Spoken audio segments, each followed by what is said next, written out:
toi, Père, te disant merci. Tu es le maître des temps et des circonstances. Tu es ma paix. Tu es ma joie.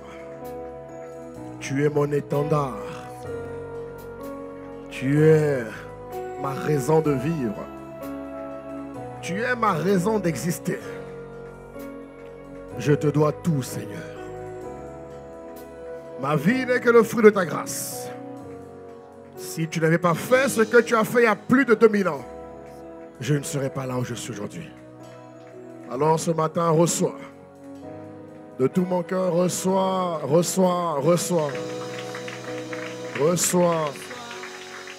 Oh, Abba. Merci infiniment. Merci de ce que tu inspires, les paroles de nos bouches et les pensées de nos cœurs. Ce matin, s'il te plaît, Abba, parle-nous. Ce matin, on dommage l'ignorance.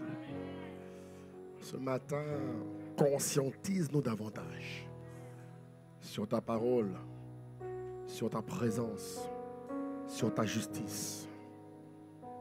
Ce matin, que ta parole nous rende capables de marcher en nouveauté de vie. Que ta parole nous encourage. Que ta parole nous guérisse. Que ta parole nous fortifie. Que ta parole nous propulse. Que ta parole nous convertisse. Merci de ce que personne ici ne ressentira comme il est rentré. Que ta parole fasse effet au nom de Jésus. Nous avons prié avec action de grâce. Amen, amen, amen. Alléluia, gloire à Jésus. Gloire à Dieu, Seigneur, merci. Bonjour à toutes et à tous. Soyez les bienvenus ce matin à ICC Marseille. Avant de vous asseoir, est-ce que vous pouvez m'aider à saluer le frère qui est à votre gauche, la sœur à votre droite? Dis-lui bonjour de la part du pasteur. Dis-lui bonjour. Ne t'assois pas encore, reste debout. On garde les bonnes habitudes. Pour ceux qui sont dans la maison, dis bonjour. Dis bonjour avec un bon sourire, pas un sourire commercial, un sourire divin. À ICC, on est contaminé par la présence de Dieu. Alléluia. Tu vas dire avec moi 2024. Je ne t'entends pas. 2024, c'est mon année de manifestation divine et de moisson abondante. 2024, c'est mon année. L'année de ma distinction. L'année de ma révélation à l'humanité en tant que lumière du monde et celle de la terre. Je combats le bon combat tous les jours par la grâce de Dieu. Au nom de Jésus, donne un bon amen à ta parole. Donne un bon amen à ta parole. Alléluia. Je vous prie de prendre place. Là maintenant tu peux t'asseoir. Il ne faut pas être pressé de t'asseoir. Il faut écouter. Alléluia. Merci pour cette célébration. Nous honorons le Seigneur. Alléluia. Nous sommes aujourd'hui le 17 mars, c'est ça? Nous sommes le 17 mars. Et dans 2 semaines, nous clôturons le mois de mars. Ce qui nous emmène aussi à clôturer le premier trimestre. Alors j'ai une question pour toi avant de commencer le message. J'ai une petite question pour toi, si tu permets. Alors, qui comme moi s'est fixé des objectifs pour 2024? Qui comme moi s'est fixé des objectifs? En tout cas, moi je m'en suis fixé. Toi, qui c'est? Qui? Lève la main. Et c'est tout? Wow. Le matin, tout le monde a levé la main pour me culte. Un peu près. Tout le monde a levé la main. Alors, deuxième culte. Oh mon Dieu. Donc, je considère que ceux qui n'ont pas levé la main, vous n'avez pas d'objectif. Vous n'avez aucune ambition, aucune direction. Non, que Dieu vous aide. Bon, donc à ceux qui ont levé la main, donc vous êtes fixés par la grâce de Dieu des objectifs. Alors, qui pense qu'à horizon fin mars, il aura atteint tous les objectifs du premier trimestre? Oui. Non, mais tu as des objectifs sur l'année, n'est-ce pas? Et ces objectifs sont parsemés par trimestre, par mois, par semaine et par jour. Selon ce qui est écrit, à chaque jour suffit ça. Ça veut dire que chaque jour, tu as des objectifs. Oui ou non? Voilà. Donc maintenant, ma question, c'est pour le premier trimestre, est-ce que tu penses qu'au 31 mars, tu auras atteint tous tes objectifs premier trimestre? Main levée. Braya. Main levée. Oh là là, mais là, c'est pas bon. Toute l'église devait lever la main. Bon, qui pense qu'à ce jour, il est à 60%? Voilà, quand même. Voilà. 65%. Bon, 50%. 48%. 30%. Donc, les autres là, vous êtes à combien de jours? Je ne sais pas. Abbé Prince, donne-moi des chiffres parce que là, je n'en peux plus. Qui est à 70%? Bon. La régie, envoie-moi Deutéronome 28. Non, là, il y a un problème. On doit régler ça. Avant de commencer le message, on doit régler ça. Dis à ton voisin, on doit régler ça. Regarde ce que dit la parole. En Deutéronome 28, verset 13. On va lire ensemble, s'il vous plaît. 1, 2, 3. Lisons. Il dit, l'Éternel fera de toi, en 2024, la tête et non la. Tu seras toujours en haut. Lorsque tu obéiras au commandement de l'Éternel ton Dieu, que je te prescris aujourd'hui, lorsque tu les observeras et les mettras en pratique. On l'a lu en début d'année. Il dit ici, l'Éternel fera de toi la tête et non la queue. Dieu dit, tu seras toujours, on n'a pas dit parfois. On n'a pas dit tu seras parfois en haut. On n'a pas dit tu seras des fois en haut. On n'a pas dit tu seras par moment en haut. Non, Dieu est clair. Tu seras toujours. Dis avec moi toujours. Dis fort, toujours. Donc, je prie que la grâce d'être toujours en haut te permet d'atteindre tes objectifs premier trimestre. Crie un bon Amen. Il dit, tu seras toujours en haut et tu ne seras jamais en bas. Que tout ce qui tendait à te ramener en bas soit démoli, abattu, extirpé de ta vie et brûlé par le feu. On donne un bon Amen à Dieu. Que la grâce de toujours rester en haut soit ton partage. Que la grâce de marcher en étant la tête soit ton partage. Que cette grâce t'accompagne tous les jours, aujourd'hui jusqu'au 31 mars. Et nous allons continuer jusqu'en décembre 2024. Donne un bon Amen si c'est pour toi. Donne un bon Amen comme le tonnerre. Et acclame Dieu pour ta parole. En tout cas, tu m'intéresses. Donc là, je réfléchis à comment. Là, il faut que. Non, à Marseille, on atteint nos objectifs. Non. Nous, on a vaincu l'inachevé. On a vaincu les paroles en l'air. Tu vois, donc, tu bats, mais rien. Non, nous, on a vaincu ça. Nous, on dit ce qu'on fait et on fait ce qu'on dit. Cette grâce est sur ton nom de Jésus-Christ. Amen. Acclame encore Dieu. Alléluia. Alors, aujourd'hui, le Seigneur a téléchargé un message dans mon cœur pour nous. Nous sommes dans le mois de la résurrection. Alléluia. C'est un mois qui est très, très stratégique. Très, très stratégique. Et je prie que tu me suives jusqu'au bout, s'il te plaît. Je vais vous parler ce matin. Ah non, mais c'est pas là. Je vais vous parler ce matin du mystère de la Pâque. Alléluia. Le mystère de la Pâque. Le mystère de la Pâque. Ok? Le mystère de la Pâque est un événement, la fête de la Pâque est un événement très capital. C'est un événement qui est très, très stratégique. Tu vois, dans l'humanité, il y a des fêtes que les hommes ont établies comme étant une fête nationale. Il y a des fêtes que les hommes ont établies comme étant des fêtes internationales. Ils se sont rencontrés dans des organisations, ils ont établi un consensus et acté que le 1er mai, par exemple, serait la fête que le 14 février serait la fête de... Voilà. Quoi encore? On s'arrête là. C'est déjà pas mal. Ok? Il y a même la fête du whisky, il y a même la fête de ci, il y a même la fête des roses. Vous savez ça? Moi, j'ai appelé la fête. Il y a la fête des roses.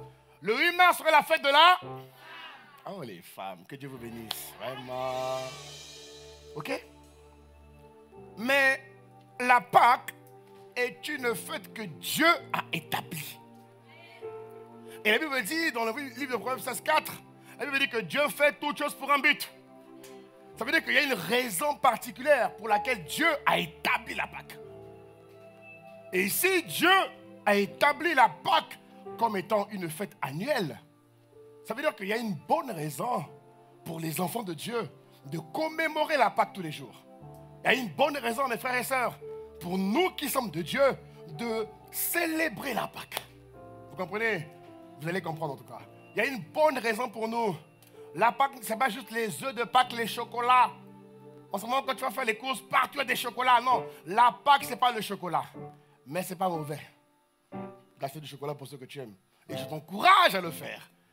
Mais j'aimerais vraiment ce matin te préparer à célébrer la Pâque.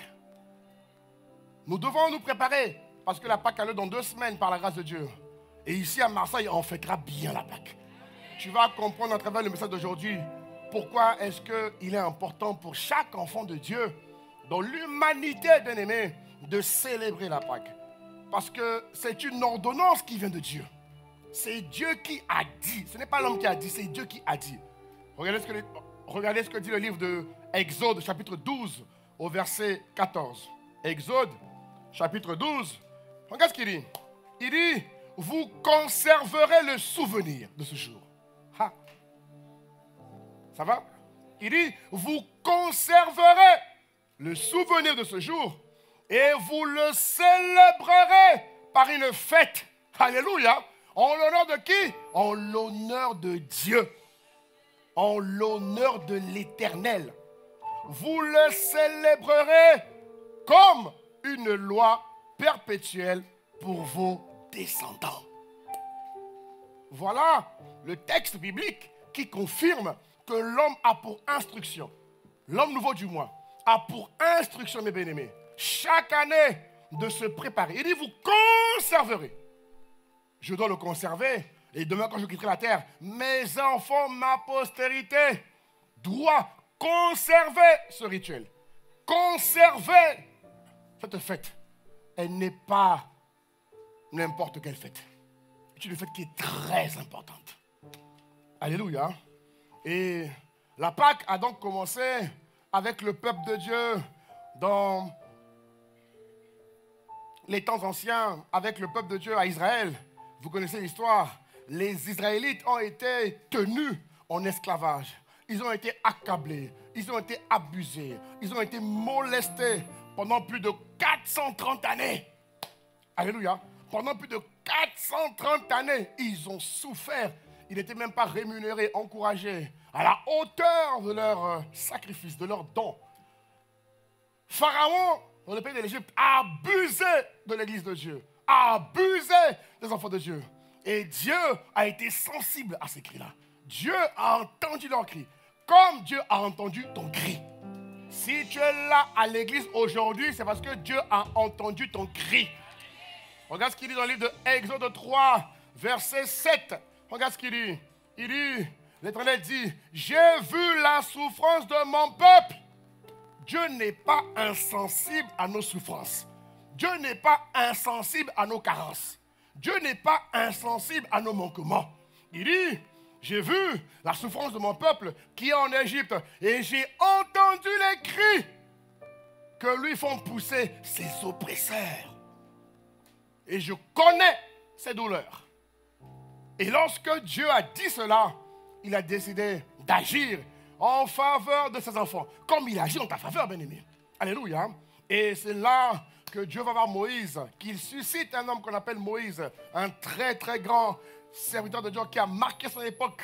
Il saisit Moïse, il dit, bon Moïse, va délivrer mon peuple. Et lorsque Moïse va de la part de Dieu rencontrer Pharaon, il demande à Pharaon de libérer le peuple de Dieu sous instruction divine. Il dit, Pharaon, tu as assez fait du mal au peuple de Dieu. Tu as assez abusé du peuple de Dieu. Tu as assez fait trop de dégâts. dans leur vie spirituelle, dans leur vie émotionnelle, dans leur vie physique, dans tous les domaines de leur vie, tu as détruit les hommes. Maintenant, ça suffit, il faut que ça s'arrête. Satan, par Pharaon, a dit, jamais je n'arrêterai pas. Parce que si j'arrête, qui vais-je faire souffrir? Satan prend plaisir à faire souffrir l'homme. Satan est heureux quand l'homme est détruit. Satan est heureux quand l'homme est ignorant. Satan est heureux lorsque l'homme est à sa merci. Satan dit, jamais je ne vais pas libérer le peuple. Et c'est là que se déclenche une guerre sans précédent entre Dieu et Satan. Et vous vous rappelez, non, de l'histoire où Dieu envoie ce qu'on appelle les plaies. Alléluia, il y en avait 9 plus 1, 10. Alléluia. Donc Dieu envoie, c'était quoi déjà? Les eaux du Nil qui se transforment en sang. Dieu envoie l'invasion des grenouilles. Ok? Dieu envoie, quand il envoie les moustiques et les poux. Dieu envoie les mouches et les taons. Taons, c'est les vermines. Dieu envoie la destruction des troupeaux. Suis la chronologie. Parce que c'est ce qui risque de revenir pour la fin des temps. Quand vous lisez l'Apocalypse, c'est ce qui va revenir. Ceux qui vont rater le ciel vont avoir ça. Donc mon frère, prépare-toi pour le ciel. Prépare-toi pour le ciel. Ne rate pas. Qu'est-ce ton voisin? Ne rate pas le ciel. Surtout pas. Et le pasteur ne te fait pas peur. Oh, je ne suis pas un démon, je suis un Dieu. Je te préviens qu'il ne faut pas que tu rates le ciel. Tu peux rater le train, tu peux rater l'avion, mais ne rate pas le ciel. Acclame Dieu pour toi-même. Alléluia. Voilà. Destruction du peuple. Dieu envoie les furoncles. Les hommes se réveillent le matin. Il envoie les furoncles. Je pense que ce 6e fléau a même tué la femme de Pharaon. La bien-aimée de Pharaon, sa femme, a été exterminée par les furoncles. Malgré la mort de sa femme, Satan a dit, je ne capitule pas. Est-ce que vous vous rendez compte de comment est-ce que le gars est obstiné, de comment est-ce que le gars est déterminé, de comment est-ce que le gars s'est juré d'abattre l'homme? Alléluia. Voilà pourquoi il y a plus de joie à être en Christ qu'à être dans le monde. Ensuite, après les furoncles, il y a ce qu'on appelle la grêle. Il envoie la grêle. Malgré, et toutes ces choses-là ont dévasté le pays bien-aimé. Toutes ces choses ont dévasté la vie économique. Ces choses ont dévasté la vie sociale du pays, la vie financière du pays, les économies du pays. Tout a été mis à terre. Mais malgré cela, Satan n'a pas capitulé. Alléluia. Il n'a pas capitulé. Dieu envoie les sauterelles. Elles viennent, elles rentrent dans la maison, les gars meurent. Le gars a dit, l'ami, fais ce que tu veux, le peuple là va rester à ma merci. Et là, après la grêle, il envoie l'obscurité. Je crois que pendant 3 jours, l'Égypte est plongée dans une autre construction. Le soleil leur permettait d'affermir leur agriculture. Le soleil leur permettait de faire beaucoup de choses. Et quand il part, c'est un peu comme si tu coupais l'électricité en Europe pendant 3 jours. Le Covid a fait combien de... 2 mois, hein? Allez, 2 mois, ça a mis à terre l'économie. Est-ce que vous voyez? Pareil, l'obscurité a affaibli la puissance de l'Égypte.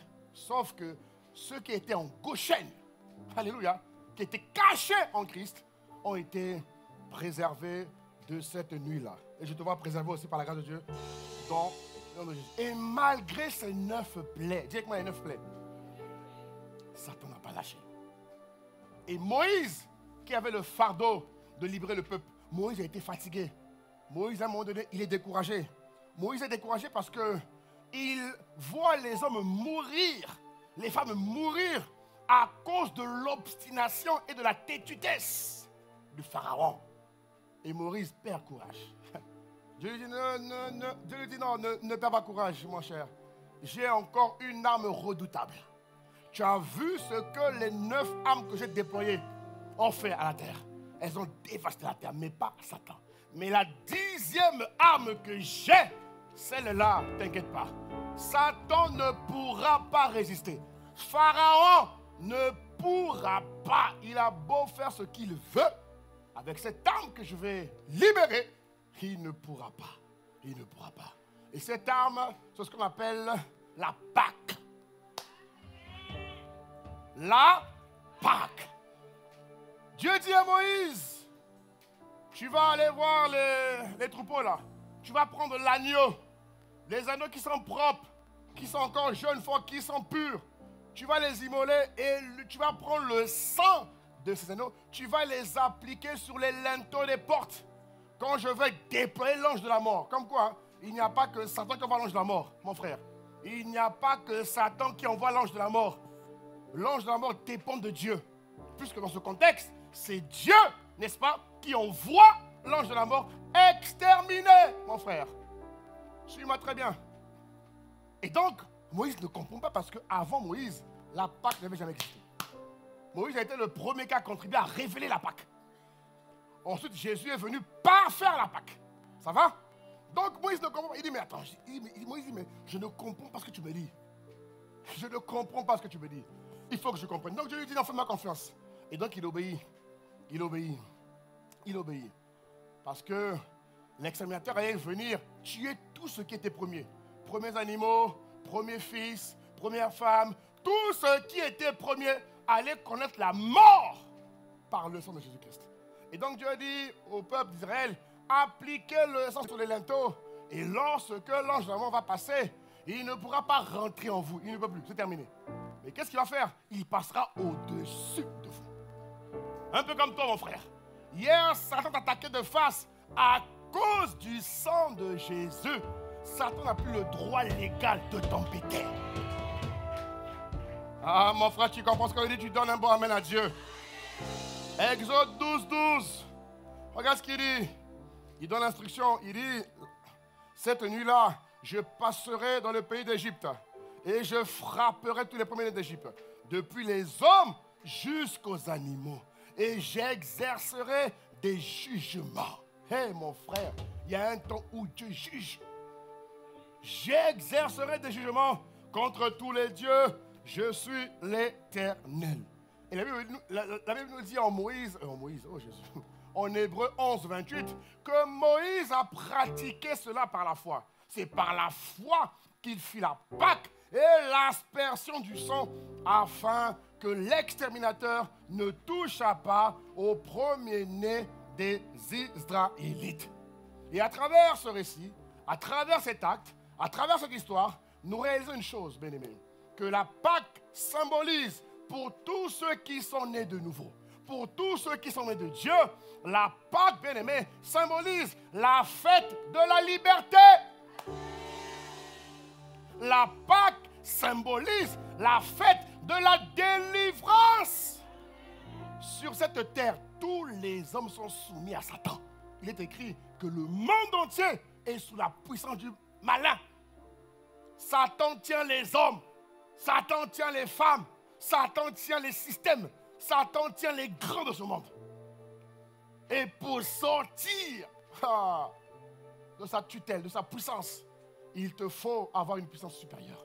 Et la Bible dit que Dieu a déployé la 10e plaie pour montrer à Satan que lui ne pourra jamais se mesurer à Dieu.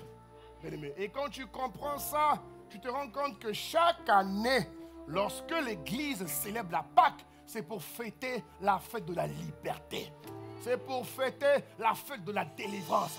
C'est pour remercier Dieu. C'est pour honorer Dieu. C'est pour acclamer Dieu. C'est pour honorer l'une des plus grandes choses qu'il a accomplies sur la terre, bien-aimé. Personne n'a pu résister au sang. Personne. Au point où Pharaon a dû reconnaître que le Dieu de Moïse était un vrai Dieu. Et je prie qu'en cette année 2024, que ceux qui t'attaquent à toi reconnaissent que le Dieu sur lequel tu as abrité est le vrai Dieu, mon frère, dans le nom de Jésus-Christ. Et ça, c'était ce qu'on appelle l'ombre des choses à venir. Parce que la Pâque appliquée à ce moment-là était temporaire. Elle ne garantissait pas un salut total. Elle ne garantissait pas une protection totale à l'homme. Parce que le péché avait tellement gangréné la terre qu'il fallait un sang pur. un sang totalement pur. La Bible nous dit dans le livre de Colossiens 2, 17, il dit, c'était l'ombre des choses à venir. Mais le corps qui était désiré, qui était attendu, était en Christ. Alléluia. Donc Moïse l'a introduit, mais, mes frères et sœurs, c'est Jésus qui était le parfait attendu pour nous permettre, vous et moi, et l'humanité entière, d'expérimenter une liberté totale et définitive. La Bible nous dit, bien aimé, que Jésus a dû quitter le trône, a dû quitter le ciel pour se, je ne sais pas si vous dites transformer en homme. La Bible dit en Jean 1:1, au commencement était la parole, et la parole était avec Dieu, et la parole était Dieu. Au verset 29 de Jean 1, il dit, Jésus est venu à lui, il dit, voici l'agneau de Dieu qui ôte le péché du monde. Comme je vous disais, la Pâque avec Moïse était temporaire. Tu sais comment c'était temporaire? Elle ne garantissait pas une exemption totale des péchés. Le péché avait tellement gangréné la terre, tellement. Et c'est le problème que nous connaissons aujourd'hui. Le péché n'arrête pas de grossir. Il n'arrête pas de prendre de l'ampleur. Le péché n'arrête pas de prendre du volume. Le péché n'arrête pas de prendre de l'espace. Chaque fois que l'homme pêche, le péché s'amplifie. Chaque fois que la femme pêche, le péché se prolifère. Alléluia. Et quelque part aussi, la fête de la Pâque nous permet, bien-aimés, parce que la Pâque pour nous symbolise la nouvelle année. De même qu'il y a le nouvel an chinois et le nouvel an chrétien. La Pâque, c'est le nouvel an chrétien. Et la Pâque nous permet de bien commencer notre année. La Pâque nous permet, bien-aimés, de ne pas être oublieux, de ne pas être amnésique, de ne pas oublier l'essentiel. La Pâque nous permet également de nous recadrer, bien-aimés. La Pâque nous permet d'éviter de nous laisser emporter par le mal, emporter par le péché. La Bible dit que le péché nous enlace si facilement. En Hébreux 12, je crois. Alléluia. Donc, célébrer la Pâque, ce n'est pas juste célébrer. Ça permet également à Dieu de rafraîchir ses enfants. Ça permet également à Dieu de préserver ses enfants. Ça permet également à Dieu de montrer à leurs enfants que cette année, il est possible pour toi de vivre une vie où tu marches dans la pureté, dans la sainteté, dans un autre niveau de consécration. Il est possible pour toi de vivre une année où tu domines le mal. Le mal ne te tient plus, mais c'est toi qui domines le mal. Et je prie qu'en cette fête de Pâques, que tu reçoives tout ce que le ciel a prévu pour toi. Donnez un bon amen, je continue.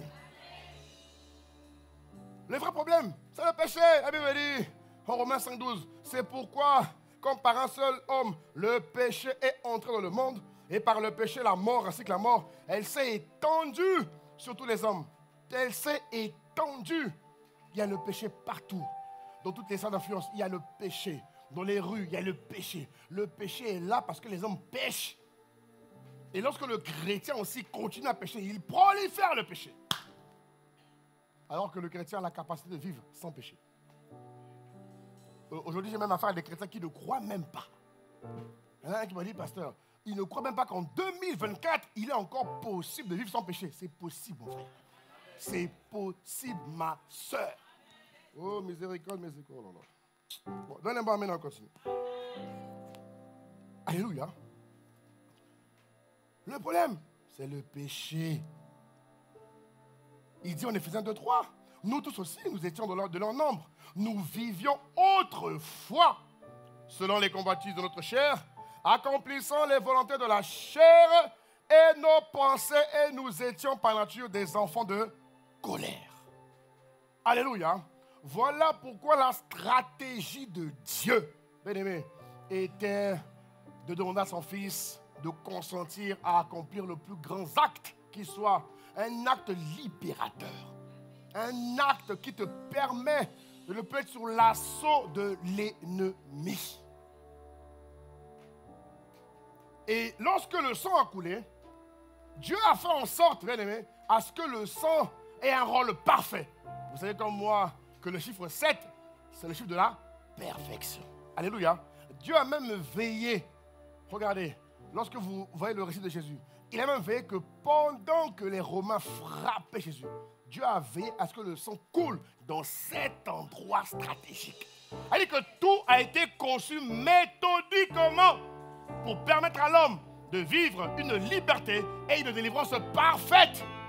Déjà du temps des anciens, le sacrificateur disait en Lévitique 16, 19, il dit, il fera avec son doigt 7 fois, dis avec moi 7 fois. Oh, dis-le encore, 7 fois. L'aspersion du sang sur l'autel. Alléluia. Il le fera 7 fois. Et dimanche prochain, par la grâce de Dieu, nous allons faire le parcours des 7 endroits où le sang a coulé. Pour renforcer ta guérison. Pour renforcer ta libération. Pour renforcer ton épanouissement. Pour renforcer et garantir ta délivrance. Dimanche prochain, aux 2 cultes, par la grâce de Dieu, les 2 cultes ne seront pas pareils. Le premier culte, on va faire une étape. Deuxième culte, une étape. On va refaire le parcours pour que tu puisses verrouiller ta liberté, ta délivrance, ton épanouissement à un niveau supérieur. Pour que tu sois sûr, mon frère, ma soeur, de vivre une année de moisson abondante. C'est le sang qui garantit la victoire. Il n'y a pas de victoire sans sang. Il fallait le sang. Alléluia. Donne un bon amen, acclame Dieu pour ce qu'il a fait.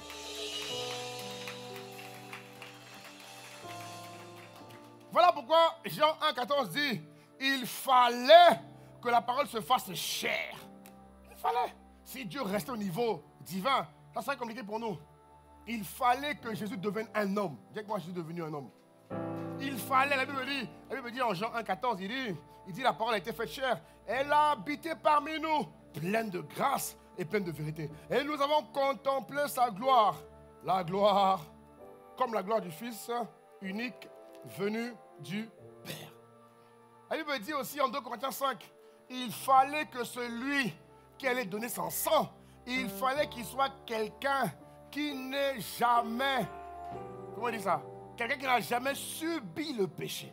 Il dit en 2 Corinthiens 5, 21, il dit, celui qui n'a pas connu le péché, il a fait devenir péché pour nous, afin que nous devenions en lui justice de Dieu. Bien-aimés, si on doit vous dire la vérité, bien-aimés, par rapport à ce que nous lisons, les personnes qui devaient être à la croix le jour de Golgotha, c'est toi et moi. Mais Dieu a appliqué ce qu'on appelle le principe de l'identification ou encore le principe de la substitution. Alléluia. Dieu s'est positionné à notre place. Il a pris notre nature pécheresse. Comme dit la parole, il était sans péché. La Bible dit que Jésus n'a point connu le péché. Si Jésus n'a point connu le péché et qu'il a pris ma place et ma nature, ça veut dire qu'il me rend capable de ne plus connaître le péché. Oui ou non? Il y a un échange. Si Jésus, dans sa nature, ne connaît pas le péché et qu'il prend ma place et qu'il me donne la sienne, ça veut dire que Jésus me donne les capacités, frère. Il me donne les forces. Il me donne les grâces, moi aussi, de ne plus connaître le péché. Alors je prie de tout mon cœur qu'en 2024, mon frère, ma soeur, mars, avril, mai, juin, juillet, août, septembre, octobre, novembre et décembre. Je prie que l'on dise de toi que tu ne connais plus le péché.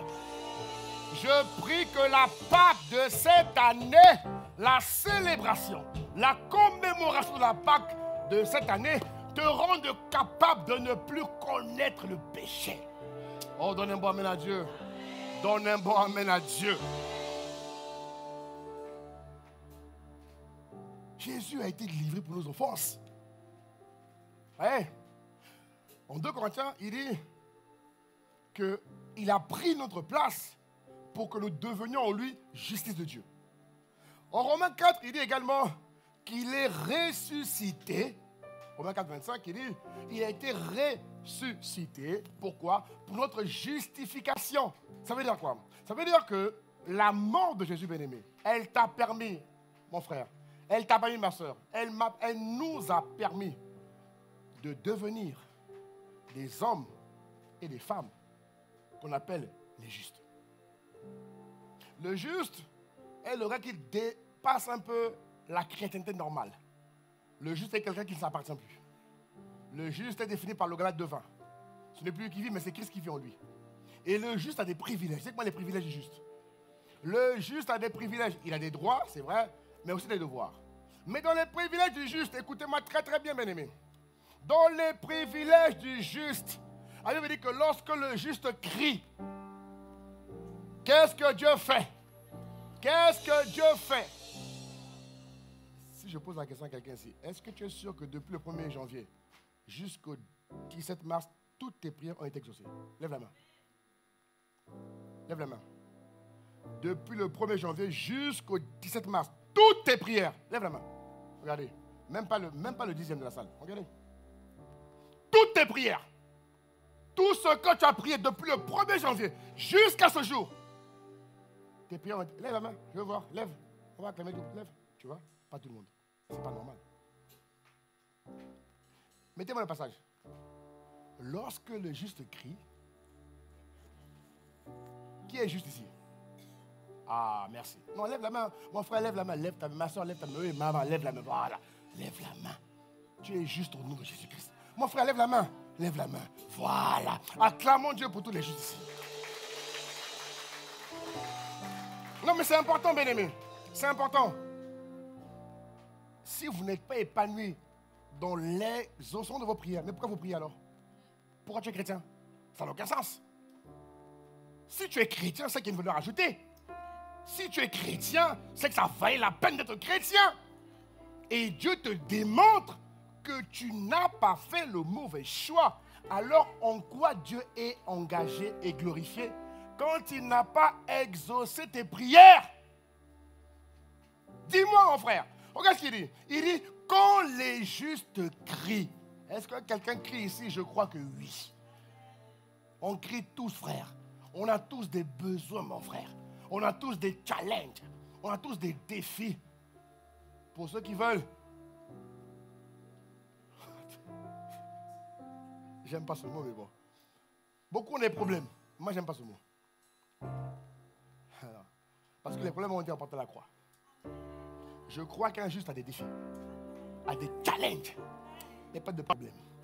Même à l'école, on t'apprend problème et solution. Oui ou non? Oh, donne un bon amen à Dieu. Donc, quand on est juste, frère, écoute-moi bien, vraiment écoute-moi bien. Quand on est juste, quand on devient juste, la Bible dit que lorsque les justes crient, l'Éternel entend. La raison pour laquelle Jésus a pris notre place, c'est pour que nous n'ayons plus à jamais subir. Tout à l'heure, on a lu le mot jamais. Rappelle-toi de Deutéronome. Dieu lui-même emploie le mot jamais. La raison pour laquelle Dieu a été méticuleux dans la stratégie. La raison pour laquelle Jésus a été crucifié. Il a été enseveli. Il est revenu à la vie. Et plus tard, ascension. Mais c'est pour permettre, frère, pour que tous ceux qui croient en lui, mais vivent une vie chrétienne qui marche. Une vie qui est totalement épanouie. Oui ou non? Donc, pourquoi alors Dieu ne t'exaucerait pas? Ici, il dit que lorsque le juste crie, l'Éternel entend et il les délivre. De quoi? Un peu de détresse. Dieu te délivre de moyens. C'est-à-dire que tu as 12 problèmes, il t'enlève 6. Il dit, bon, garde les 6 autres, hein, garde. Hein. C'est la croix, c'est la crucifixion. Ou tu as 22 problèmes, il va en résoudre 11. Non mais, oui ou non? Non. Il dit, il te délivre de toute ta détresse. Première chose. Deuxième chose, viens avec moi dans 1 Pierre, chapitre 3, verset 12, directement 12. Regarde ce qu'il dit au verset 12. Regarde bien aimé. Il dit, les yeux du Seigneur sont sur les justes. Frère, Dieu a des yeux. Oh, donne un bon amen, mon frère. La Bible me dit, les yeux du Seigneur sont sur les justes. Pas sur les chrétiens, sur les justes. Bon, Dieu te regarde tous les jours et il ne répond pas à tes prières. Ah, moi je ne sais pas. Hein. Franchement, vraiment. Déjà un humain, quand il me regarde et qu'il peut m'aider, il va m'aider. Oui ou non? Quand un homme qui a les moyens de t'aider te regarde avec compassion, il va t'aider. Oui ou non?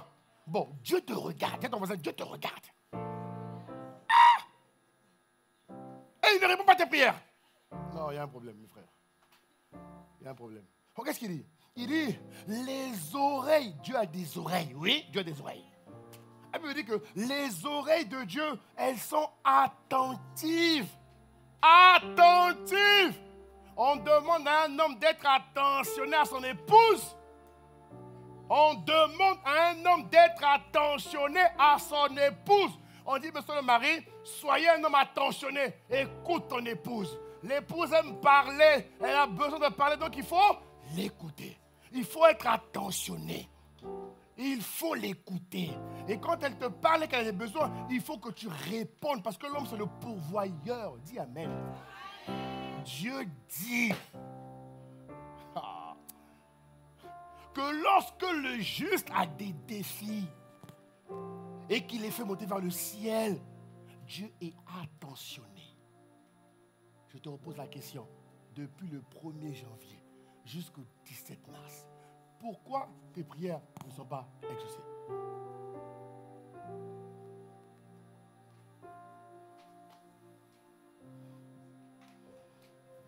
Bon, on continue. Ton silence en dit long. Alléluia. Quand tu vois la suite de ce passage, il dit, la face du Seigneur est contre ceux qui font le mal. Regarde, hein. Ça veut dire que le juste, le chrétien qui fait le mal, Dieu ne l'exauce pas. Bon, je n'ai pas dit que tu es mauvais. Donne un bon amen. Est-ce que je comprends?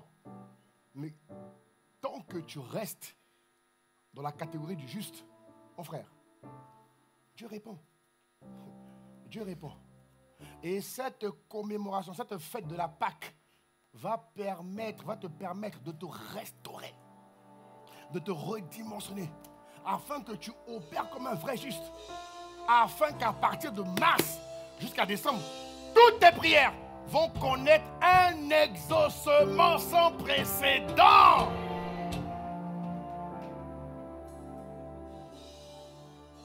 Dieu est attentionné. Il dit oui, mon fils le juste, je t'écoute. Ma fille le juste, la juste. Ouais, le juste, la juste. Bon, ma soeur, on est ensemble. Il dit ma fille, tu es juste, je t'écoute. Je suis attentionné. Je suis disposé. Je suis disponible. Parce que tu es juste. Et je dois t'honorer. Je dois t'exaucer. Je dois répondre à tes prières. Parce que toi, tu me représentes. Toi, tu me glorifies. Toi, tu es engagé pour ma cause. Alors, je ne peux pas te laisser sans exaucement. Ça n'existe pas. Donc, mon frère, on profite de la Pâque 2024 pour se repositionner. Afin que tu sois positionné sur l'angle où Dieu va t'écouter. Sur l'angle où Dieu, oh mon frère, va t'exaucer dangereusement. Je te vois exaucer en 2024. Je te vois exaucer.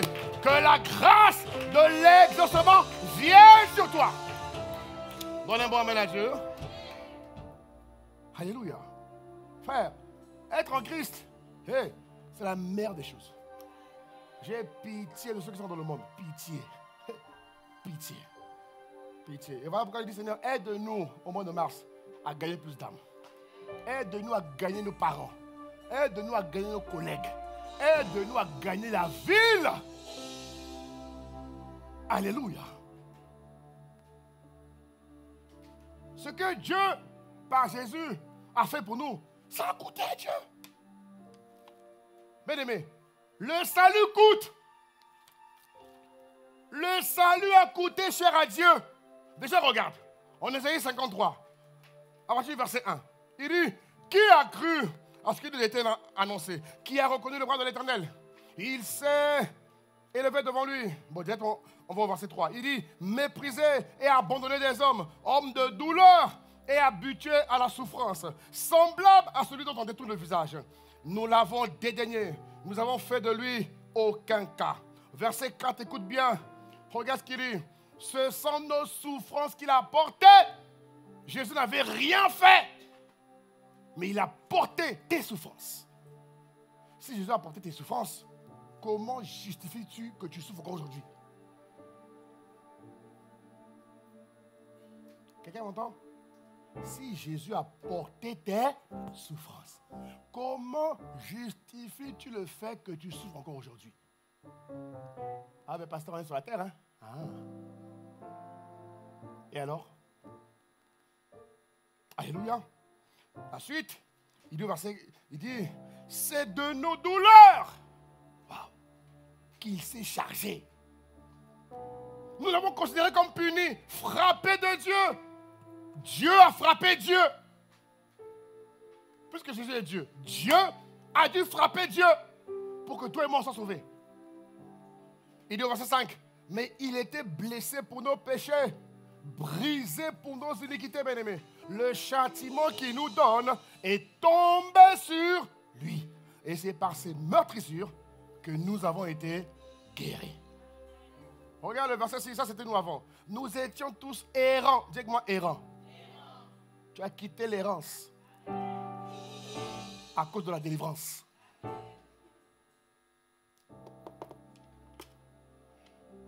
Chacun suivait sa propre voie. Mais quand chacun suivait sa propre voie, c'était la mauvaise voie. Parce qu'en vérité, Jésus est le chemin. Jésus est le chemin que tout homme doit suivre. Jésus est la vérité que tout homme doit connaître. Jésus est la vie que tout homme a besoin d'avoir, bien-aimé.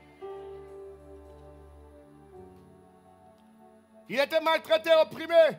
Il n'a pas ouvert la bouche. Semblable à un âne qu'on mène à la boucherie, à une brebis muette, devant ceux qui l'attendent.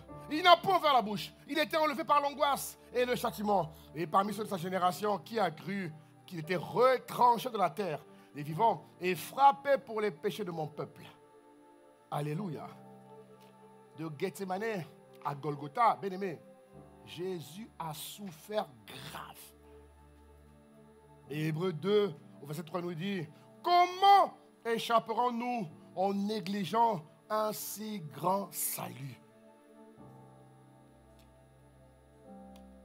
Alléluia. Qui a annoncé d'abord par le Seigneur, nous a été confirmés par ceux qui l'ont étendu. Tu vois, Jésus a tellement payé le prix fort. Pas seulement pour ceux qui sont déjà en Christ, il a payé pour l'humanité. Dis-moi pour l'humanité. C'est la raison pour laquelle la Pâque se fait, la Pâque se fait sur deux volets. Il y a le volet où l'Église, on est entre nous. Le 31, on aura une très bonne fête. Le 31, je ne sais même plus. Alléluia. Une bonne fête. Mais on ne peut pas fêter la Pâque contre nous seulement. Il faut permettre à l'humanité de goûter à Jésus. Voilà pourquoi nous aurons un bel événement qui va nous permettre de donner l'opportunité à ceux qui ne le connaissent pas de le connaître. Voilà pourquoi on organise ce concert qui aura lieu dans quelques jours. Alléluia. Où est l'affiche? Regardez. Nous organisons un bel événement parce que Dieu m'a dit faites la Pâque sur deux volets. Le volet avec l'Église, mais le volet c'est avec l'humanité. Allez parler de Jésus. Bon, n'allez pas dire Jésus est bon, non. Démontrez juste par les œuvres qui est Jésus. Il n'y a pas besoin de leur dire, vous connaissez Jésus? Non, ne leur dis rien. D'ailleurs, on s'est même engagé. On veut juste qu'il nous laisse exprimer Dieu par les chants. Exprimer Dieu par la musique. Exprimer Dieu par l'expression scénique. Exprimer Dieu pour que l'humanité à Marseille ait aussi l'opportunité, bien aimée, de revenir à Jésus. Parce que Jésus a payé ce prix pour toute l'humanité. Voilà pourquoi, bien aimé, la Pâque, elle se fête sur deux volets. L'Église doit fêter la Pâque. Voilà pourquoi on doit chaque année se préparer. Parce qu'aucune Pâque ne ressemble aux Pâques suivantes. La Pâque 2023 ne ressemble pas à 2024. La Pâque 2024 ne ressemble pas à 2025. La Pâque 2025 ne ressemblera pas à 2026. La 26 ne ressemblera pas à 27.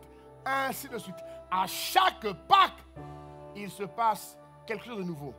C'est comme si tu refaisais alliance avec Dieu.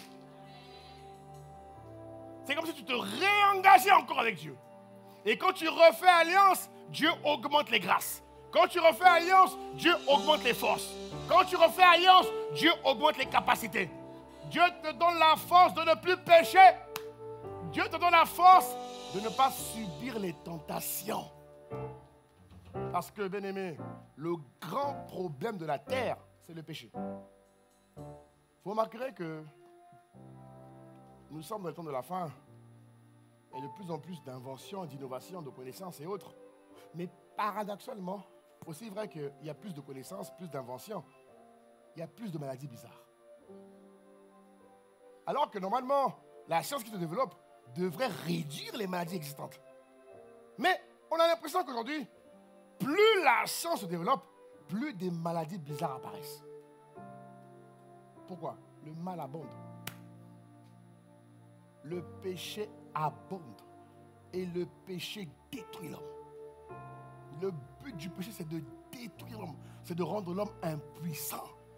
Là pourquoi, mon frère, ma soeur, quand cette année de commémoration, que la haine que tu as du péché, qu'elle augmente. Que la haine du péché augmente considérablement dans le nom de Jésus-Christ. Donc la Pâque nous permet également, on commémore Dieu, c'est vrai, par une fête, action de grâce, célébration, mais aussi on commémore Dieu par la diffusion de l'évangile. Il dit en 1 Corinthiens 15, verset 1, il dit, je vous rappelle, frères, sœurs, l'évangile que je vous ai annoncé, que vous avez reçu et dans laquelle vous tenez ferme. Je te vois tenir ferme, mon frère. Je te vois tenir ferme dans l'évangile. Il dit, au verset 2, il dit, c'est aussi par lui que vous êtes sauvés. Ça va? Non, une seconde, s'il te plaît. Il dit, c'est aussi par... Ah oui, seconde 21, pardon, non, tu as raison. Il dit, c'est aussi par lui que vous êtes sauvés. Si vous le retenez dans les termes où je vous l'ai annoncé autrefois, votre foi aurait été inutile. Au verset 3, il dit, je vous ai transmis avant tout le message que j'avais moi aussi reçu. Quel est ce message?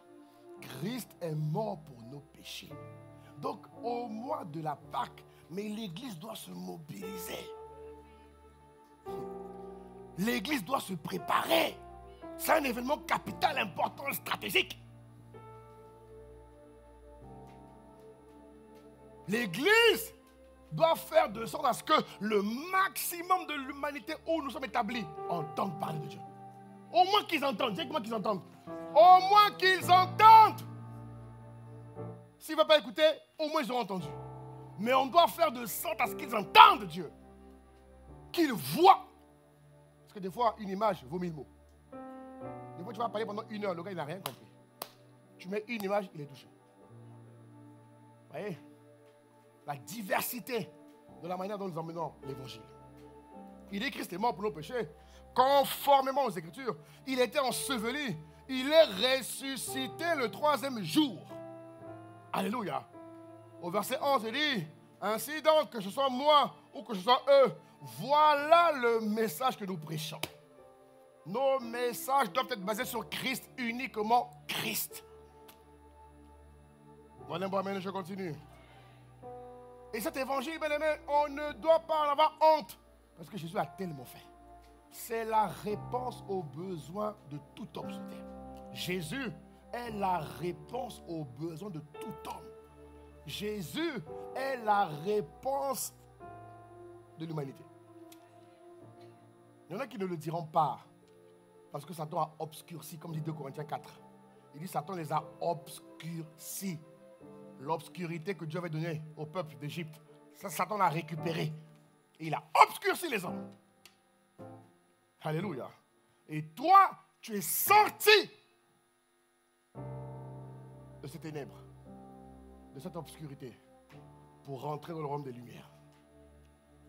Voilà pourquoi, bien aimé, il dit en Romains 1,16, n'aie pas honte de l'évangile, publie-la, partage-la. Tu as ce dont les gens, tu as ce que les gens veulent. Ils ne te le diront pas. Mais en vérité, ils ont besoin de Dieu. L'argent ne répond pas à tout, c'est faux. Mais Dieu répond à tout. La parole de Dieu répond à tout. L'argent ne traite pas tout, frère. On connaît des hommes très riches qui ont des problèmes. Ça veut dire, ce n'est pas la richesse, mais c'est Dieu. Seul Dieu peut combler le cœur de l'homme. Alléluia. Alléluia. Alors je finis, bien-aimé. Je finis avec cette pensée. La Bible dit en Colossiens 1, verset 20. Il dit Christ a voulu. Il a voulu par Christ, pardon. Dieu a voulu par Christ tout réconcilier. Dis avec moi, tout réconcilier. Donc le mois de la Pâque doit nous permettre de mettre une accélération sur le ministère de la réconciliation.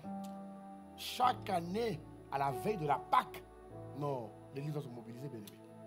L'Église doit se mobiliser. Jésus dit en Jean 14, il dit, bon, je finis d'abord, il dit, Christ, il a voulu par Christ tout réconcilier avec lui-même, aussi bien ce qui est sur la terre que ce qui est dans les cieux, en faisant la paix à travers lui par son sang versé sur la croix. Voilà pourquoi l'Église doit entreprendre même de faire des cadeaux aux humains, dans lesquels ils mettent Dieu dedans. Il dit, tenez monsieur, cadeau. Est-ce que vous comprenez de quoi je parle? Il dit que l'Église doit se mobiliser pour la ville. Elle doit rappeler aux humains ce qui s'est passé il y a plus de 2000 ans. Ce qui vous permet de ne plus subir les assauts du diable, c'est celui dont nous vous parlons. C'est Christ. Alléluia. Partout. Partout. Même un homme marié. Ma soeur, tu veux te marier? Tu veux te marier? Ma soeur, tu veux te marier? L'homme ne rend pas heureux. Écoute-moi bien, hein, madame. L'homme ne rend pas heureux. Où est le livre? Non, parce qu'il y a une femme qui croit que j'abuse. Va lire ça. Va lire ça. Tu vas comprendre que l'homme ne rend pas heureux. Je suis marié, hein. C'est pas moi qui rend ma femme heureuse, hein. C'est Dieu qui me rend capable de la rendre heureuse. Donc toi qui veux te marier parce que tu veux être heureuse, mauvaise adresse. Si tu veux être heureuse, va voir Dieu. Et une fois que Dieu t'a rendue heureuse, là, tu pourras entrevoir le reste. Mais arrêtez, messieurs, mesdames, d'attendre la joie, d'attendre de vivre une vie heureuse par les hommes. On a dit, maudit soit l'homme qui se confie en l'homme. L'homme ne rend pas heureux. Arrêtez. Arrêtez de fatiguer les hommes et les femmes. Arrêtez ça. Monsieur, ta femme ne te rend pas heureuse. Ta femme, par Christ, va te rendre heureuse. Mais si tu attends d'elle que le bonheur, mais pasteur, Dieu a dit, celui qui trouve la femme a trouvé le bonheur. Ah, mon frère, va un peu plus loin, mon frère. Va un peu plus loin. Le bonheur qu'elle a dépend de qui? C'est Christ qui rend heureux dans le mariage. C'est Christ qui rend heureux dans ton travail. Ce n'est pas ton employeur qui te rend heureux. Les gens, ils ont donné leur vie à des hommes. Mais l'homme est faillible. L'homme est faillible, frère. Tout être humain, moi qui te parle, je suis faillible. Je ne peux tenir que par la grâce de Dieu. On est tous faillibles. Donc quand tu me donnes une confiance excessive, tu as tort. Tu as tort. Moi, j'ai une confiance excessive au pasteur. Hein. Moi, c'est uniquement le pasteur. Ma soeur, tu te trompes. Désolé, hein, tu fais fausse route. Tu viens me voir, tu vas être bien déçu. Non, sérieux. Parce que tu as besoin de Christ. Même moi, pour répondre à tes questions, je vais voir Dieu. Dieu me parle, Dieu m'instruit. Dieu dit, dis-lui ça. J'entends Dieu me parler pour toi. Vous comprenez de quoi je parle? Donc, s'il vous plaît, situez votre désir vers Dieu, pas vers les hommes. Sinon, l'homme va toujours vous décevoir. Et c'est l'attente là qui fait mal. C'est ça qui fait mal. Quand tu passes dans la rue, j'aime cet exemple-là, je le répète tout le temps et je vais encore le répéter. Tu passes dans la rue, quelqu'un ne te connaît pas, tu l'insultes, il t'insulte. Il t'insulte, tu vas dire, lui il est fou. Parce qu'il ne te connaît pas. Non, parce que tu ne le connais pas. Donc, son insulte envers toi n'a pas de sens. Mais quelqu'un que tu aimes t'insulte. Pourquoi? L'attente. Tu attends qu'il t'aime, tu attends qu'il te respecte, tu attends qu'il te fasse du bien. Donc, quand il t'insulte, tu es désemparé. Mais quand Dieu est dedans, même quand ceux que tu aimes t'insultent, Dieu atténue.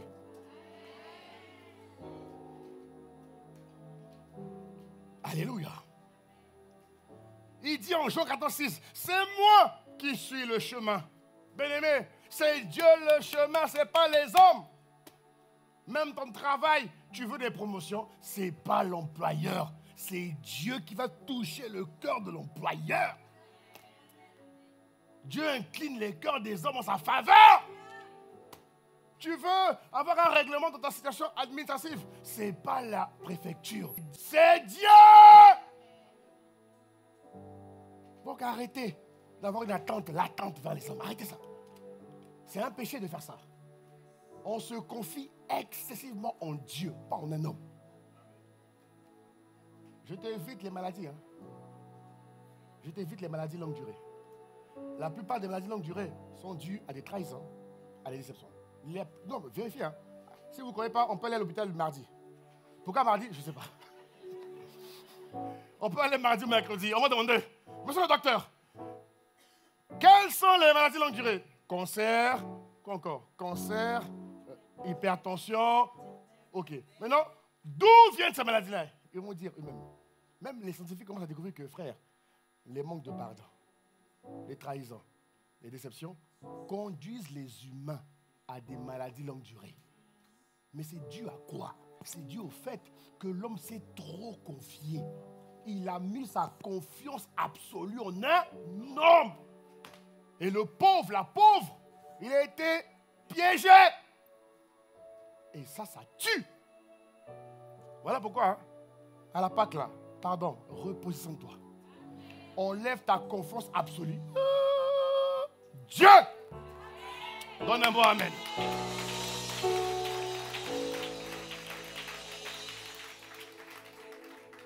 Ça te fera du bien. Quand vous comprenez ce que je vous dis, non, vous allez vous éviter beaucoup de souffrances inutiles. Vous allez vous éviter beaucoup de choses bizarres pour rien. Vous allez apprendre à racheter le temps. Même dans les relations humaines, hein, entre frères et sœurs. La plupart des gens, donc il ne t'a pas demandé pardon, tu es là, tu ne bouges plus. Hey, maman, avance! Ça fait quoi? Pasteur, il est impoli. Et alors?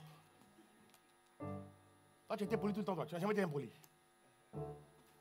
Ça arrive à tout le monde de faire des erreurs. Non, je ne justifie pas le mal. Comprenez-moi bien. Ce qui m'embête, c'est ce que le mal produit dans ta vie. Il faut éduquer les enfants. Non, nos enfants sont bien éduqués. Quand tu fais non, demande pardon, on corrige l'enfant. Mais ce qui m'embête avec mes frères et sœurs, c'est ce que ce mal-là produit derrière. Ok, quelqu'un t'a fait du mal, il ne t'a pas demandé pardon, ce n'est pas normal. Mais ce n'est pas parce qu'il n'a pas demandé pardon que tu vas souffrir. Est-ce que vous comprenez de quoi je parle? Il y a des femmes qui ont dit qu'elle a arrêté de vivre. Son mari lui a fait du mal. Elle a arrêté de vivre, frère. Pourquoi? Depuis 1962 à 10h22, mon mari m'a fait tel mal. Et depuis, j'ai arrêté de vivre. Elle va au travail, elle va à l'église, mais elle a arrêté de vivre. Pourquoi? Monsieur n'a pas demandé pardon. Mon frère, ma soeur, tu vas mourir avant le temps. Tu vas mourir avant le temps pour rien. Est-ce que vous comprenez? On n'a jamais vu les hommes être étant animés du manque de pardon. C'est terrible. Et ce qui est encore plus choquant, c'est que les enfants de Dieu, ceux qui viennent à l'église, ils lèvent les mains. Ils disent Dieu, Dieu. Ils ne sont pas capables. Non, mon ami, la Pâque va restaurer ça. Non, la Pâque va restaurer ça. La Pâque va restaurer ça.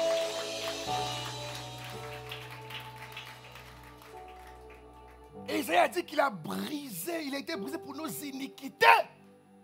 Ça veut dire quoi? Que notre capacité à faire le mal a été retirée de nos vies. C'est ça que ça veut dire. Hier, j'étais un spécialiste pour faire du mal aux gens. Étant avec Christ, il a enlevé de ma vie ce qui me permettait de faire mal aux gens. Quand je suis en Christ, par la grâce de Dieu, bien-aimé, je ne sais plus faire mal aux gens. Romains 13, 10, c'est quoi? Romains 13, 10, rapidement, Romains 13, 10, Romains 13, 10, regarde ce qu'il dit. Romains 13, verset 10, regarde ce qu'il dit. Romains 13, 10. Il dit quoi? 1, 2, 3. L'amour ne fait point de mal au prochain. L'amour est donc l'accomplissement de la... Quelqu'un qui est animé de l'amour de Dieu ne peut pas faire mal au prochain. Il peut être maladroit envers quelqu'un. Ça arrive à tout le monde. Oui, ça arrive à tout le monde. Moi, je peux être maladroit. Ça arrive à tout le monde. Alléluia. Mais te faire sciemment le mal, non, je ne peux plus. Il y a des gens, ils calculent comment faire le mal aux gens. Vous vous rendez compte? Ils sont là. Comment je vais l'avoir? Dans l'église, hein? Dans l'église. Il faut au travail. Il réfléchit comme, mais attendez. Fais attention, tu es quand même chrétien. Vous comprenez? Alléluia. Nous, on a quitté ce poison-là. On vit une vie différente. Et la Pâque vient nous rappeler, bien-aimés, que nous vivons une vie différente. La Pâque vient nous permettre de nous rappeler, attention, qu'il y a 2000 ans, il y a quelqu'un qui a pris tout ce qui est mal en nous. Il a pris. Il nous a donné sa nature. Il dit, je finis avec, on va prier. En Romains chapitre 8, on va prier. Mon Dieu, on va prier. Il dit en Romains 8, il dit au verset second, Romains 8, 1, regarde ce qu'il dit. Il dit, il n'y a donc maintenant aucune condamnation. Dis Amen. On le dit ensemble une dernière fois. 1, 2, 3. Il n'y a donc, pour ceux qui sont...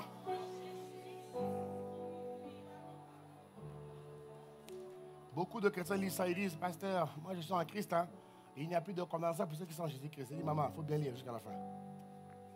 Il n'y a plus de condamnation pour ceux qui sont en Christ. C'est établi. Mais tu peux ramener la condamnation dans ta vie. Oui, oui. Écoute-moi bien. Lis bien le passage. La Bible dit qu'il n'y a plus de condamnation pour ceux qui sont en Christ. Mais il y a une condition. Si tu ne respectes pas la condition, tu vas réactiver la condamnation sur ta vie. Regardez. Qui sont en Christ Jésus, qui ne vivent pas conformément à leur nature propre. Je suis sorti de la condamnation. Je porte le vêtement de justice et ce vêtement me rend incapable de pécher. Mais si je commets l'erreur de repratiquer les tendances du diable, si je commets l'erreur de me comporter selon ma nature, quelle nature? La nature pécheresse. Est-ce que vous comprenez?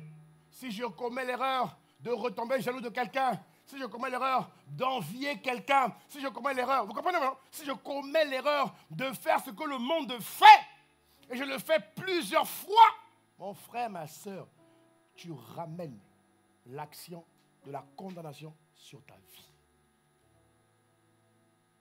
La raison qui te maintiendra non condamné, c'est de vivre une vie qui est conforme à l'esprit. C'est très clair, mes frères. Très, très clair. Je suis sorti du manque de pardon. Pour ne plus retourner là-bas, je dois pratiquer un nouveau mode de vie. Voilà pourquoi il dit, en Christ, nous marchons en nouveauté de vie. Et la nouveauté de vie, c'est tous les jours. Tous les jours. Dieu a dit, à chaque jour suffit sa peine. Le juste progresse tous les jours. Le juste grandit tous les jours. Il fleurit tous les jours, bien-aimés. Jésus est avec nous tous les jours pour nous rendre meilleurs. Parce que Jésus ne veut pas que la condamnation revienne sur nous. Voilà pourquoi la Pâque nous permet de veiller sur nos vies, de refaire une vidange, une révision, de nous assurer que cette année, par la grâce de Dieu, je ne repars pas dans les mailles de la condamnation. Je reste un non condamné à vie. C'est ma décision, c'est mon mode de vie et je m'y applique par la grâce de Dieu. Alléluia. Acclame Dieu. Acclame Dieu. On va prier. On va prier. Ah oui. On va prier, bien-aimé. Oh Seigneur, merci pour ce que tu es, pour ce que tu fais. Alléluia, merci, merci. Merci Jésus. Merci Jésus. Merci Jésus. Ah. Tu es merveilleux. Tu es digne de louange. Tu es merveilleux. Tu es digne de louange. Tu es merveilleux. Tu es merveilleux. Ah. Tu es digne de louange. Tu es merveilleux. Tu es Tu es digne de louange. Tu es merveilleux. Tu es digne de louange. Tu es merveilleux. Tu es Jésus. Tu es digne de louange. Tu es merveilleux. Tu es digne de louange. Tu es merveilleux. Jésus, tu es digne de louange. Tu es merveilleux. Tu es digne de louange. Tu es merveilleux. Ah oui. Tu es digne de louange. Tu as tellement fait.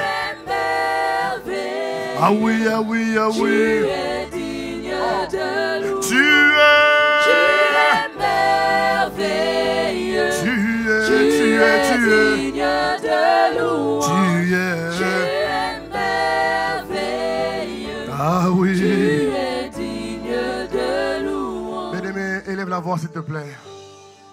Et dis merci à Dieu pour ce message. Dis merci à Dieu. Ce message vient te préparer à célébrer la vraie Pâque. Oh bien-aimé, élève la voix. Bien-aimé, dis merci à Dieu.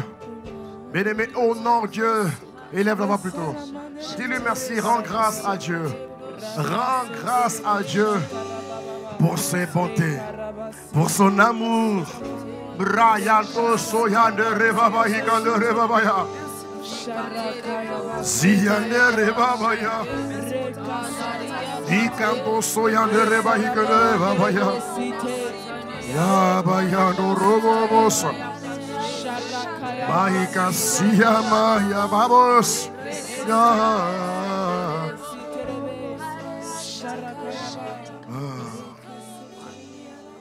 Alors, bien-aimé, maintenant que tu dis merci à Dieu, je reviens sur ce passage. Il dit, il n'y a plus de condamnation pour ceux qui sont en Christ. Pour ceux qui ne vivent pas conformément à leur propre nature, mais qui vivent conformément à l'Esprit.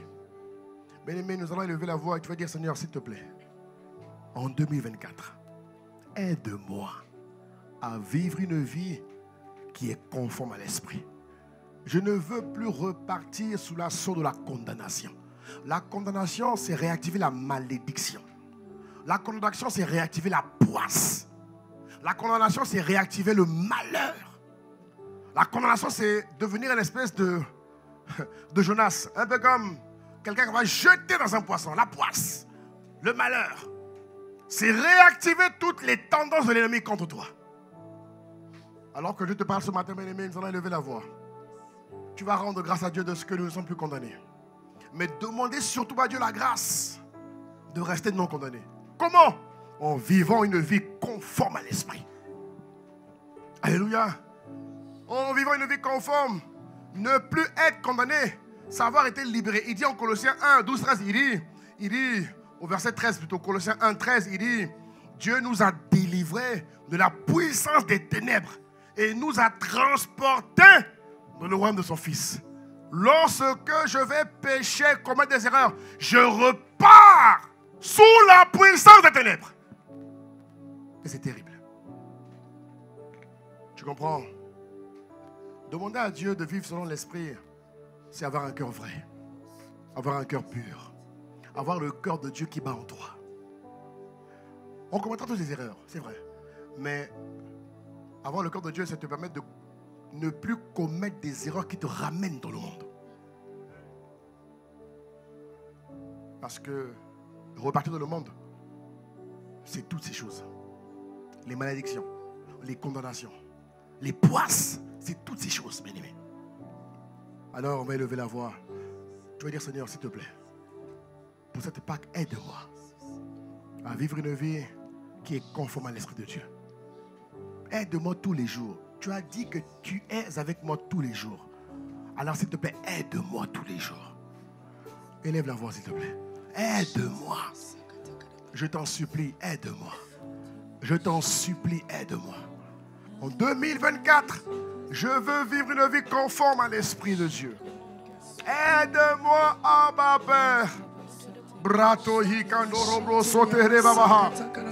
Aide-moi, Jésus. Aide-moi, Seigneur, à vivre une vie qui est conforme à l'Esprit de Dieu.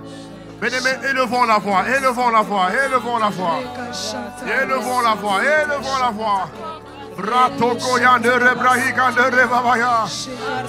Demande à Dieu, demande à Dieu. Demande à Dieu, demande à Dieu. La grâce de vivre une vie qui est conforme à l'Esprit de Dieu. Élève la voix, bien-aimé, élève la voix, élève la voix.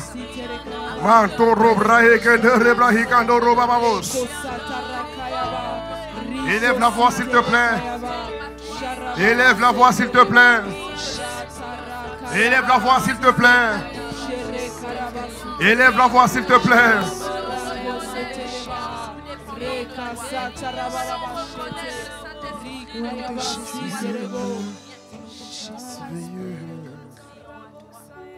Tu vas répéter avec moi ces paroles si tu veux.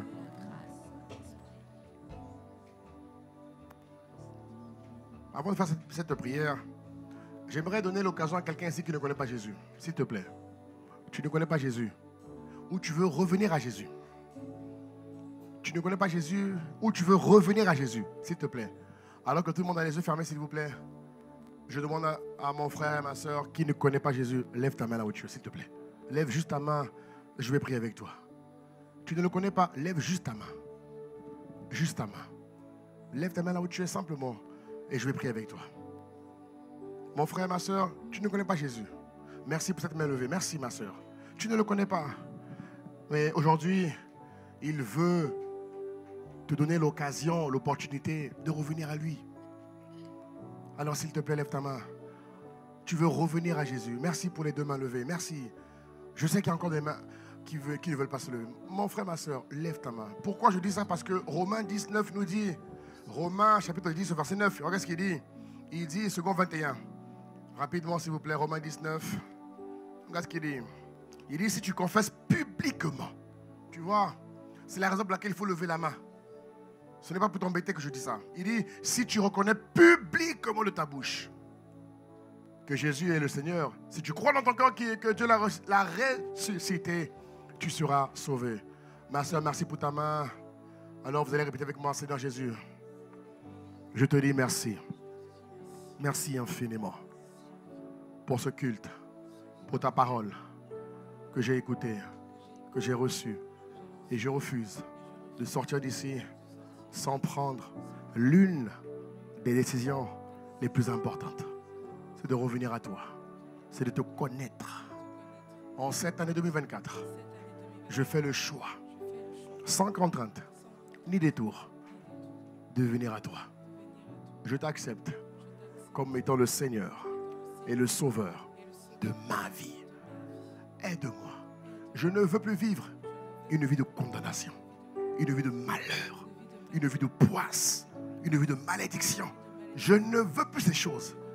Je veux Dieu. J'ai entendu parler de toi. Aujourd'hui, démontre-moi que je fais le bon choix. Merci de m'accueillir dans ton royaume, Seigneur. Au nom de Jésus. Donne un bon Amen. Waouh. Amen. On acclame Dieu pour nos frères et sœurs.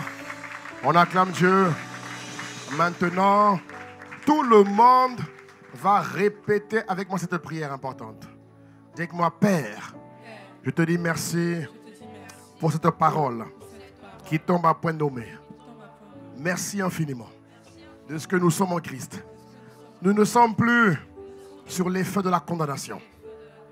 Père, je reconnais que beaucoup de choses se passent dans ma vie. Et parfois, il peut y arriver que j'ai tendance à oublier l'essentiel. En cette année, alors que je me prépare à célébrer la Pâque, que ma préparation m'aide à me redimensionner avec toi. Je refuse de repartir dans cette vie où la malédiction, où les malheurs, où la poisse n'a aucune pitié pour les hommes et les femmes. Aide-moi dans tous les domaines de ma vie, dans tous les aspects de ma vie. Aide-moi tous les jours à vivre une vie qui est conforme au Saint-Esprit. Une vie qui est conforme à ta parole. Je plaide le sang de Jésus sur ma vie. Et je te demande, s'il te plaît, garde-moi attaché à toi, lié à toi, d'une manière indéfectible. Fais-le, Père. Au nom de Jésus, j'ai prié avec action de grâce. Amen, amen. Tu es. Acclame Jésus. Tu es. Tu es digne de louange. Alléluia. Seigneur, merci pour ta parole que tu as envoyée ce matin. Merci de ce qu'elle nous permet de marcher en nouveauté de vie.